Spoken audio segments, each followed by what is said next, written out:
Netflix's documentary series The Kings of Tupelo brings to light some strange conspiracy theories that began in Elvis's birthplace in Tupelo, Mississippi but eventually made their way to the White House. The Kings of Tupelo focuses on Kevin Curtis, beginning with his career as an Elvis impersonator and moving into the experiences that led him to become a conspiracy theorist and being framed for attempting to poison former President Barack Obama. The Kings of Tupelo includes several competing claims about the true story, stemming from the numerous individuals interviewed and their intertwined histories. The Kings of Tupelo is filled with colorful characters, one of whom is Steve Holland, a crucial figure in multiple chapters of the story. While Holland is not the primary focus of the docuseries, his commentary is important because he provides another point of view on the Kings of Tupelo's most shocking moments. It can often be difficult to determine what happened and when in the Kings of Tupelo, since many of the people interviewed contradict each other or have clear feuds in their pasts.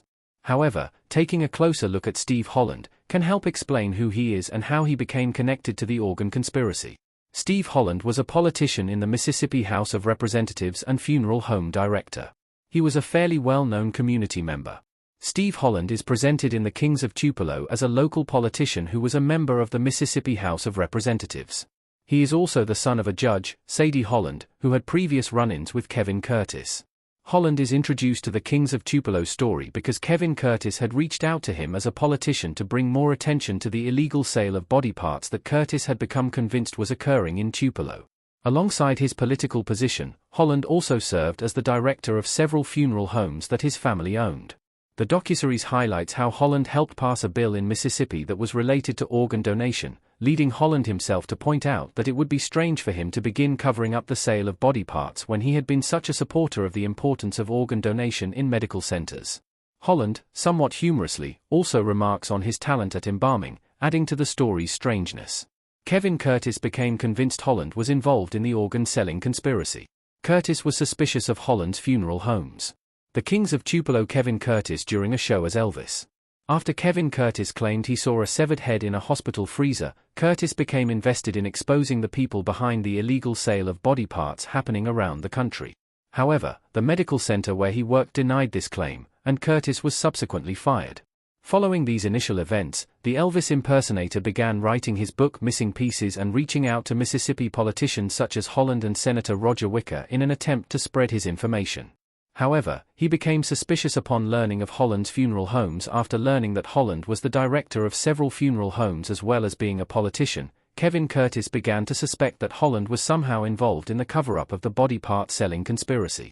Curtis saw Holland's positions as the perfect way to both make money from the conspiracy and be able to cover it up afterward. Needless to say, Holland has vehemently denied these allegations.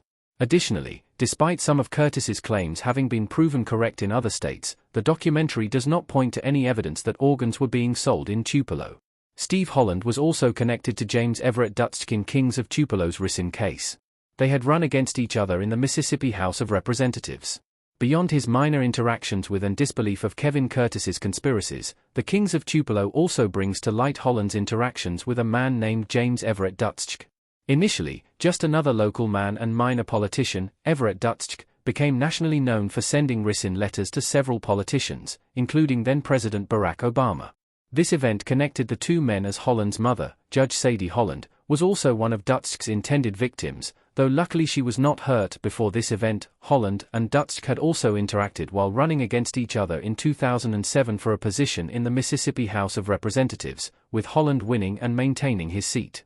Dutschke ran against Holland because he saw Holland as being corrupt or a bad leader.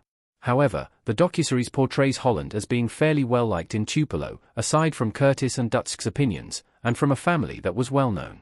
Like several events in the Kings of Tupelo, Holland and Dutschke's connection is almost too shocking and unusual to be true.